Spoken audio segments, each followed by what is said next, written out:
Près de 70 établissements scolaires, majoritairement des écoles, mais aussi quelques collèges touchés par une grève ce lundi en Isère. Le directeur académique du département, en réponse, a fait quelques annonces ce matin, notamment la création d'un enseignant référent pour Grenoble-Ouest. Et puis le gymnase de Bourdoisan porte désormais le nom de Florian Joigny et les exploits du champion de paracyclisme s'affichent aussi sur les murs. Bonsoir à toutes et à tous, ravi de vous retrouver dans ce JT du lundi 5 mai 2025. Du lundi au vendredi à partir de 18h, l'essentiel de l'actualité du Grand Grenoble. Tous les enfants isérois ont retrouvé avec plus ou moins de bonheur le chemin de l'école ce matin après 2 semaines de congé. Tous? Non, parce qu'une partie des personnels était en grève. 333 enseignants grévistes, dont 69 écoles du département selon les services du rectorat, un peu plus selon les syndicats qui avaient appelé à se retrouver à midi devant le bâtiment du rectorat à Grenoble. Des parents les ont également rejoints pour notamment réclamer plus d'accompagnants pour les élèves en situation de handicap, particulièrement dans les quartiers en difficulté. On voit bien que pour les maîtresses, c'est très difficile.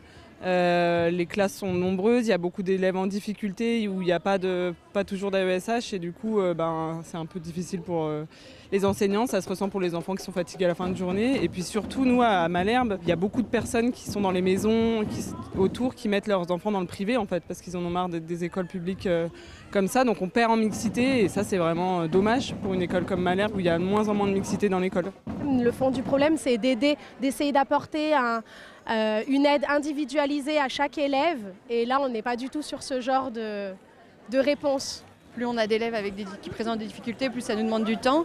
Et plus on a des effectifs et plus élevés et plus on a d'élèves concernés. Donc c'est vrai qu'on n'arrive plus à prendre le temps pour pouvoir s'occuper correctement de chaque enfant. Ouais. Les AESH n'ont pas de statut fixe. En moyenne, une AESH ou un AESH est payé sous le seuil de pauvreté chaque mois. Beaucoup sont obligés de cumuler un double emploi pour pouvoir vivre dignement. Nous n'avons pas accès aux outils pédagogiques comme malheureusement les autres personnels de l'éducation nationale. Qu'on soit enfin reconnus comme personnel de l'État, comme fonctionnaires de l'État, parce que nous ne le sommes pas. C'est malheureux. À un moment donné, il faut qu'ils prennent un peu en considération aussi notre métier.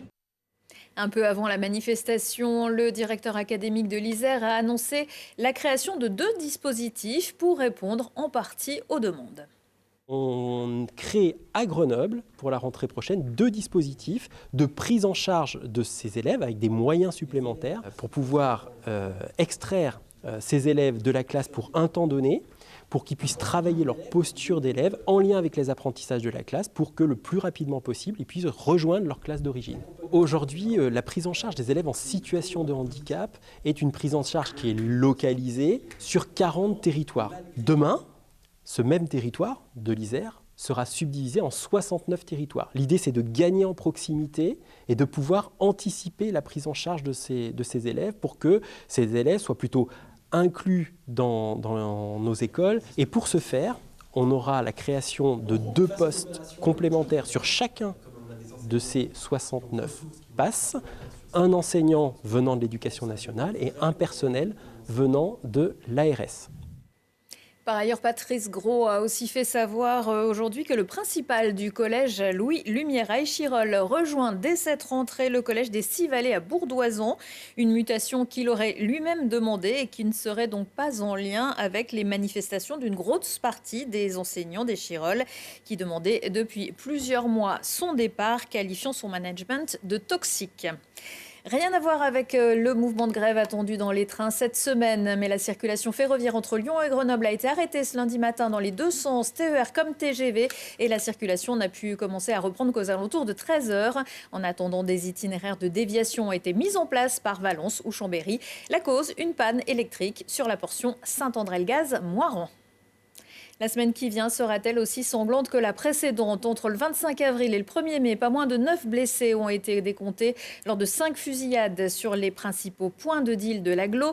La dernière à Fontaine, dans la nuit de jeudi à vendredi, a fait 4 blessés. Un peu après 23h, 2 hommes vêtus de noir, juchés sur une trottinette électrique, ont fait feu avec un fusil de chasse sur un groupe d'hommes situé sur le point de deal des Fontainades.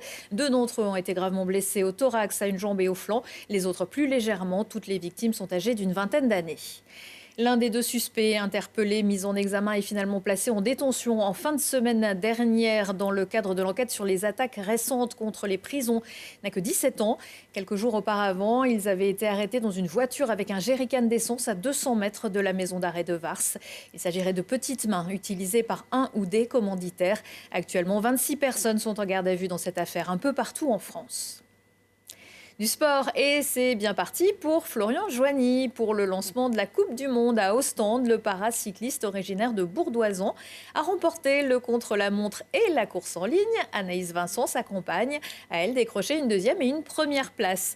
Pour honorer le champion olympique, sa commune d'origine a décidé de donner le nom de l'enfant du pays à son gymnase. L'inauguration a eu lieu quelques jours avant le départ pour la Belgique. Voyez le sujet de l'Alpe d'Huez TV. Il y a un an, Florian Joigny marquait l'histoire aux JO de Paris. Depuis, l'athlète multimédaillé olympique n'a cessé de nourrir de nouveaux rêves. Aujourd'hui, à Bourdoisan, c'est sa ville reconnaissante qui lui rend hommage. Je pense que toute la population était unanime. Le conseil communautaire, les élus de la mairie de Bourdoisan ont partagé la même chose que moi. C'était unanimement que nous avons décidé de se donner le nom de Florian Joigny au gymnase de Bourdoisan. Un gymnase à son nom et une fresque réalisée par le célèbre artiste-peintre C215 qui rend hommage à son parcours exceptionnel. J'ai fait mon collège ici, donc j'allais au gymnase tout le temps. Et aujourd'hui, de voir le gymnase avec mon nom écrit dessus et puis la fresque derrière, ouais, c'est, je vais dire incroyable, mais ouais, je m'y attendais pas qu'on habite. C'est une rencontre avant toute chose. Tous les retours que j'avais pu avoir sur Florian et tournaient autour de sa personnalité, que c'était quelqu'un de lumineux, de radieux. C'est ce que j'ai essayé de faire ressortir dans ce portrait. Alors bien sûr, il y a la performance, la victoire et sa pratique sportive qui sont au cœur de la fresque. À l'aube d'une nouvelle saison, Florian se prépare avec détermination. Son objectif, les championnats du monde et de nouveaux défis partagés avec sa compagne Anaïs, elle aussi en équipe de France de handbike. Ouais, ça va attaquer très vite parce que la semaine prochaine, on part en Belgique pour la première manche de Coupe du Monde. Après, on aura une deuxième en Italie. Et puis l'objectif majeur de la saison, ce sera le championnat du monde au mois d'août en Belgique. Donc voilà, et puis à côté de ça, il y aura d'autres défis avec des cyclosportives. En fin d'année, avec Anaïs, on va sûrement faire les 7 majeurs. Donc ça, c'est un défi vraiment personnel, mais ça va être aussi chouette. Donc voilà, pas mal de choses au programme. Une saison qui s'annonce intense, placée sous le signe de la passion et du dépassement de soi. Les autres résultats sport du week-end dans le Sport Express, juste après ce JT et la météo. Quelques idées de sortie. C'est un titre propice à faire travailler l'imagination. Ce que vit le rhinocéros lorsqu'il regarda de l'autre côté de la clôture. La pièce que propose mardi et mercredi au TMG Théâtre 145 à Grenoble, la compagnie Germe 36, qui imagine un zoo dans le camp de concentration de Buchenwald. Malgré la gravité du sujet, le choix de la fable animalière nous renvoie subtilement à la complexité des comportements humains, comme un appel nécessaire à ne pas taire notre indignation pour empêcher l'histoire de se répéter. De la danse à la rampe d'Échirolles avec Ne me touchez pas, une performance de Laura Bachmann et Marion Barbeau, sublimée par la musique jouée en live de Vincent Perrani à l'accordéon et Michele Rabbia aux percussions. Le duo féminin explore les enjeux du toucher, une pièce d'une grande finesse qui happe par sa beauté. Retour de l'actu dans 1 heure et en replay sur télégrenoble.net. Le temps à suivre avec un léger mieux mardi. En ce qui est en musique et en images avec le teaser de Dôme électronique, le spectacle son et lumière à Cosmocité à Pont-de-Clé mardi soir. Une expérience sensorielle immersive au croisement de l'art numérique et de la musique électronique. Excellente soirée à tous.